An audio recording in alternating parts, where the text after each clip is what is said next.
Сәлем, құрметті көрермен, арнама қош келдіңіз. Дәл қазір сіздерге ғажайып әлем тақырыбындағы хикаяны оқып бермекшімін. Менің оқып жатқан хикаяларым сіздерге ұнап жатса, арнама тіркеліп, подписаться басып, еңбегімді бағалап кетуіңізді өтінемін. Ұнаса лайк басып, және өз пікіріңізді қалдырып кетіңіз. Міндетті түрде оқимын. Ғажайып әлем. Алланың құдіретіне шек жоқ қой шірі. Таң қалудан жалықпаймын. Бүгінгі естіген оқиғамды баяндап берейін. Ақмаржан мен Ержан бір мектепте оқыды. Ержан Ақмаржаннан 2 сыныпқа жоғарыда оқыған. Ес білгелі Ержан осы қызға ғашық. Бұлай айтқанда бүкіл мектептегі жігіттер ғашық десем болады.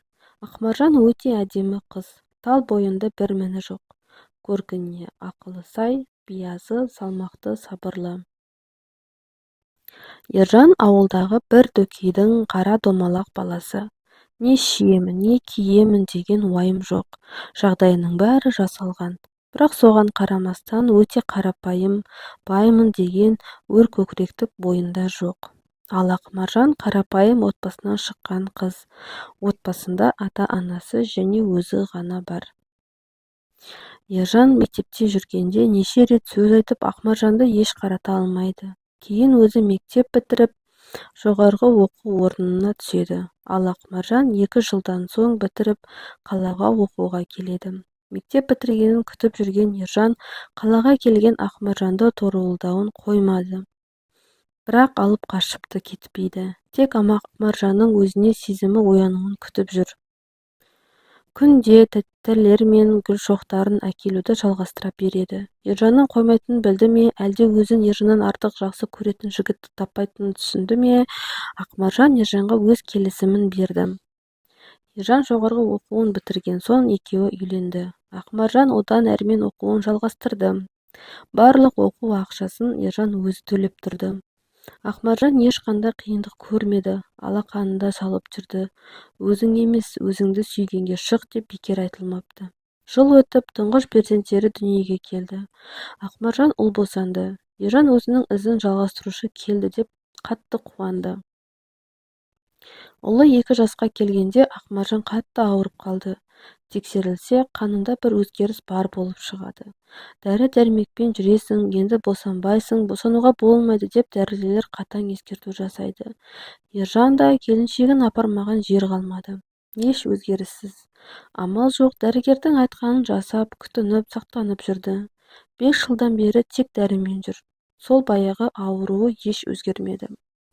Ержан мен Ақмаржанның ұлы 5 жасқа толды. Өзі жалғыз болғанға ма, ерке болып өсіп жатыр. Ақмаржанға ұлының жалғыз болғаны жанына бататын. Өйткені өзі де үйдің жалғызы, сырласатын ешкімі жоқ. Баласының бауыры болғанын қалайды. Бұл шешімін Ержанға айтып еді, ұрсып шыға келді. Маған керексің, түсінесің бе, сенен айырылып қалғым келмейді. Енді мұндай әңгімені айтушы болма, естімейтін болайын дейді. Ақмаржан бәрібір күнде ойдың үстінде жүр.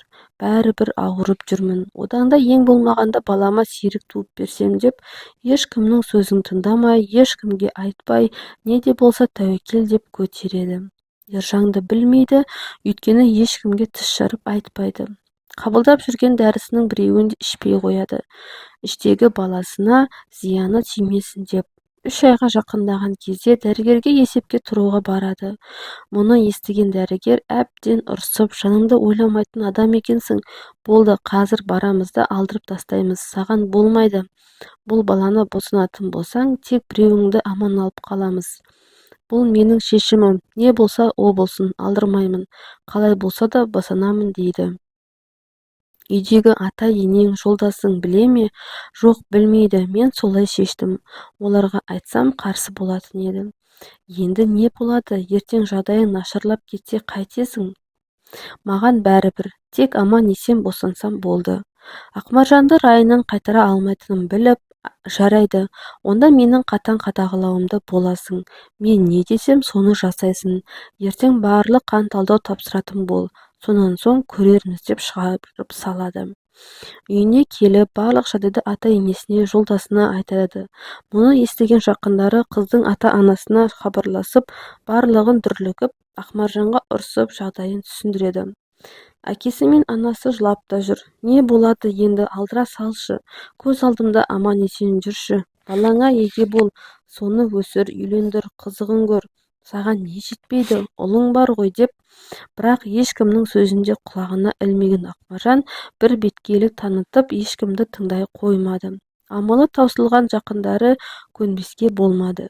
Ертесіне таң азанымен қан талдауға барып тапсырып кетеді.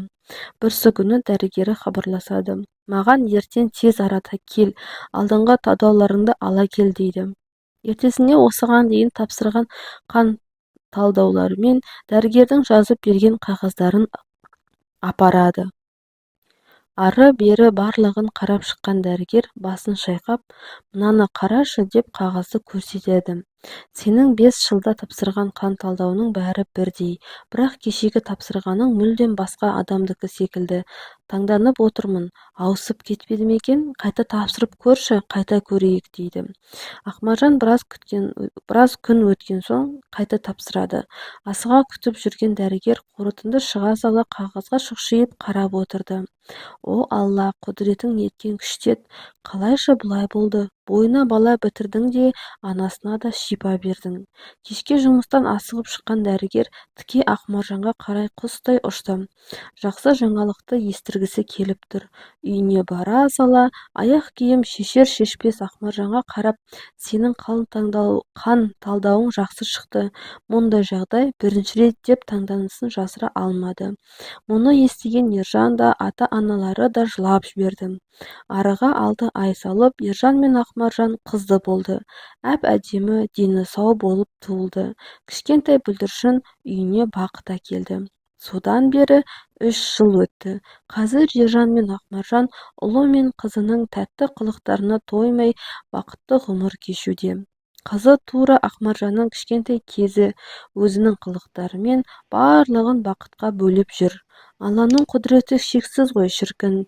Естігенде таң қалдым. Адамнан емес, Алладан сұра деген осы шығар. Соңы